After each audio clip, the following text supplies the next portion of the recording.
But in the meantime, Prime Cabinet Secretary Musalia Mudavadi has taken over the stewardship of the Ministry of Foreign and Diaspora Affairs from Cabinet Secretary Dr. Alfred Mutua, who recently moved to the Tourism and Wildlife Ministry. Mudavadi's press conference was held at the Kenya Railways building, where top officials of the Foreign Affairs Ministry are expected to move to. Mudavadi, however, kept off the controversy over tenancy of the building and the warning from the now public service CS Kuria over some of the public officials that failed to attend his taking over event at the Harambee House. Today, there will be another moment for us to... The Prime Cabinet Secretary walked through the corridors of the three-story building, whose renovation has been ongoing for the last 1 year. This is his new home after moving out of the Treasury building, where his aide Kibisu Kabatesi described as having been a squatter there.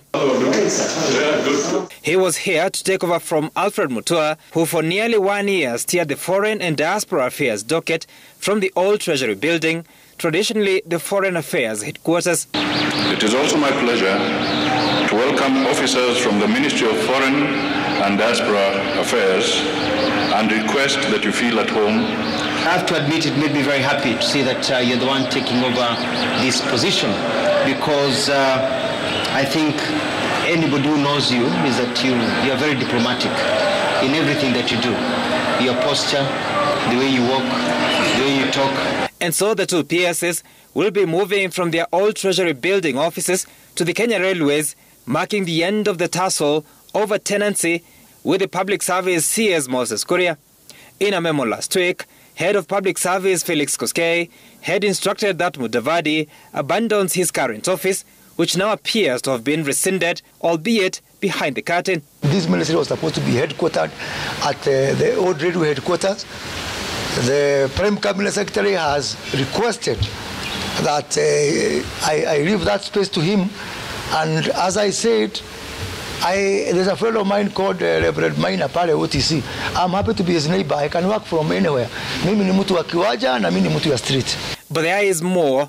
Since the inception of the Prime Cabinet Secretary docket, Musalia Mudavadi has been steering the performance and delivery management function as a state department that has now been moved to Kuria's ministry. In the Executive Order No. 1 of 2023, President Ruto assigned 4 key institutions under Mudavadi's office. They are Public Service Performance Management Unit, State Corporations Advisory Committee, the Inspectorate of State Corporations, and the Government Delivery Services. At his press conference while taking over from CS Jumwa, Kuria was displeased with the absence of representatives of those institutions. Let me tell those officers, don't try me. Thank you very much. Over the weekend, Kuria took to the X platform to claim the 4 functions, saying they had been assigned to the State Department of Performance and Delivery Management, which has been moved to his docket. The Office of the Prime Cabinet Secretary has for the last 1 year been implementing changes to enable the execution of those roles with the 4 institutions housed at the Kenya Railways building. But Mudavadi kept off the controversy, promising comments in the future, unlike Kuria, whose comments were real-time. I would speak more, but allow me to retreat to digest voluminous briefs presented to me by my predecessor, Dr. Alfred Mutua. I don't have those officers from the Government Delivery Services, from the performance contracting, they are here, from the Inspectorate, from the State Corporation, but I want to tell them, a new sheriff is in town. You can allow me, but I'll make sure you deliver. Musalia's taking over marks the end of transitions from the October 4th cabinet reshuffle.